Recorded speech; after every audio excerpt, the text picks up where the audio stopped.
What's up, guys? The Rift is finally out on the main server, and with that comes a lot of new confusing things to do, and a lot of people are just like, what the heck is going on? So this video is going to be giving you 4 tips on what to do when you first get into the Rift.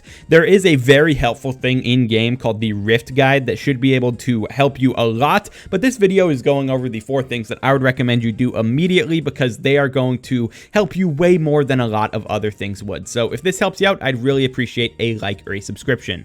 So entering the Rift should give you a quest. I forget exactly how the quest entails, but I know that it's going to end up with you coming back towards the tower. But the first thing you should do whenever you finish the starter quest, the beginner thing that wizard is going to give you, is talk to Enigma. Enigma is going to give you an item called the Enigma Cloak. And this is a phenomenal item because it is the best way to increase the time that you have in the Rift for free. You have a limited time. You can see right now I have 34 minutes remaining in the Rift right now, but whenever you're starting off, you're going to have way less than that. And Enigma is going to give you his cloak, and whenever you have the Enigma Cloak, you can click on these souls around the map, and these souls are going to give you 20 Rift time each for every soul that you find. If you're looking to find every single soul in every area, you can go into the Rift Guide, go into the Enigma Souls menu, and it gives you a general vibe of where things are. I'm sure someone is going to upload a full Enigma Soul guide. I don't really want to subject myself to that, but you can look in the Rift Guide and generally understand where everything is. I haven't looked up a guide for any of the souls, and I've gotten the majority of the ones that I've looked for. So definitely get started on your Enigma Souls because it's going to increase your time by a lot. And as I said, it's free. The next thing that you're probably going to want to do is unlock the Wild set. This is going to be the Wild Sword and Wild Armor. These are going to be 2 separate quests, but I'm just going to include them as one tip because they're basically the same. The first quest would be climbing up all of these ladders and talking to the Argafay 3 brothers. There are 3 of these guys, shocker, and they're all just going to be up some ladders that are on the ground level. That's going to be the easiest way of knowing where they are. I'm just going to run between them. I've talked to them before, so if I clicked on them right now, they would open a menu that I don't really want to show every time, but there's another one, and then the last one is going to be on this tree. And when we climb up here, I'll show you the menu, and it's going to show you what the general cost of this sword is. And it's super expensive, guys. You're going to see it takes 333 motes and 3 shy cruxes. So it's literally super duper cheap. It gives you more damage in the Rift. And if you're looking at getting shy cruxes and motes, literally just go whack these shies here. They're going to give you both of those. And if you kill 3 shies, I believe you should have enough to buy at least the sword. For the armor set, you are going to need 4,050 motes, so you're going to either want to just farm shies for a while and keep the cruxes, or you can give the cruxes to an NPC that I believe is over here called the Mote Grubber. I wouldn't really recommend giving stuff to the Mote Grubber early on. I'd just recommend farming a lot of shies because you're going to need a bunch of shy cruxes overall, but you can kill these guys. You can pick up the little orbs that are around the map. You just need 4,050 motes, and then once you get that, you will be able to buy the entire armor set. Alright, so I'm just going to narrate some footage real quick of me going between the spots that all of the armor pieces are in. They're just up on top of the trees. If you find an Argafay trafficker, he probably has an armor piece. So the first one is going to be up here, and you're going to drop down, and this guy has the leggings for 1,000 motes. The nice thing about getting these armor pieces is that you're actually going to upgrade each piece one by one throughout the entire update.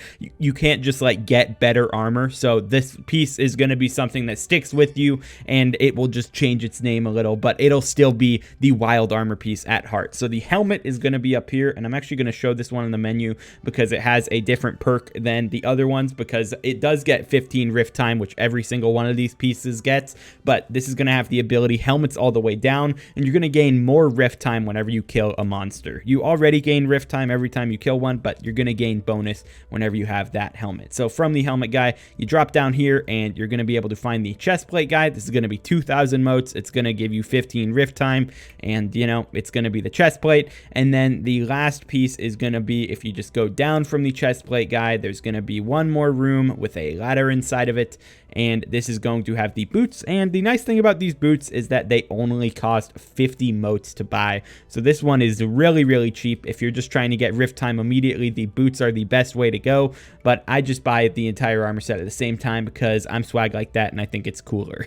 Tip number 3, you want to get started on doing Montezuma's Soul. Montezuma's Soul is the only pet that you're going to be able to use in the Rift, but it's going to be another thing like Enigma Souls that gives you free Rift time and is going to be generally helpful throughout your entire adventure if you get started on it early. The way that you're going to get started on it is you're going to take that launch pad up from next to the fairy pond and go to this house and start the quest at Sad Jequel. She's basically going to tell you to open this chest, and then she's going to spawn a chest right here and give you an item called the Dead Cat Detector and send you on your way to start finding the souls. One great thing is that if this video is uploaded and you're watching it, that means I have uploaded another video on how to get all 9 of the Montezuma's Soul pieces that are scattered across the Rift. You can't get all of them immediately. Some of them you need a lot of progression to get to, but you should be able to get about the first 3 at the beginning of your adventure in the Rift. It shouldn't take that much time to be able to get the first 3. So I definitely recommend that you get going on that right now.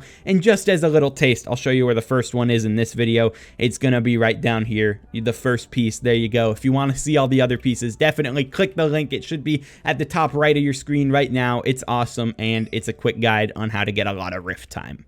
The last thing that I'm going to recommend you do kind of early is going to be unlocking Inverted Sirius. Inverted Sirius is behind the Dark Auction. He's going to have a pretty simple quest that asks you to get an elixir, and you basically just have to talk to a lot of NPCs during this quest and pay like, I don't know, like 300, 400 motes, something like that. It's nothing too expensive, but whenever you complete this quest, it's going to unlock the Rift Transfer Chest. This lets you bring any Rift transferable items in and out of the Rift, depending on whether you need them in the real world or whether you want them in here. So this is going to be something that's pretty useful. There's not an insane amount of items that are transferable in the Rift or in the main world, but anything that is transferable, you're going to need this chest to do it, and it's going to be nice to have this early on because you could transfer in something like a Scarf Studies and get more time in the Rift immediately by just having that talisman that you transferred in, or you can transfer out some of the common talismans that you would drop early on whenever you're doing the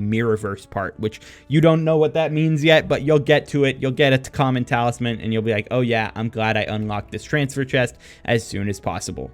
That's generally all I got when it comes to a starter guide for the Rift. There is a lot of things going on right here, and if you're ever confused, I definitely recommend you check out the Rift guide because this is very, very helpful. It's going to tell you where things are, and it has helped me throughout my entire Rift adventure, but this beginner guide should get you started super well, and it should let you have a lot of fun in this update because although it might be a little bit of a short update, it's only like 20 hours of gameplay for any big sweaty players that are trying to beat this in a day, but it is still going to be something that is a hilarious update, and it is probably the most unique update that they've made in Skyblock history. So definitely check it out, go play it. Let me know if this helped you down below, and also let me know what kind of content you want to see for the Rift update because I will definitely try and upload something if you guys want to see it. But thank you for watching. I'll talk to you in the next video.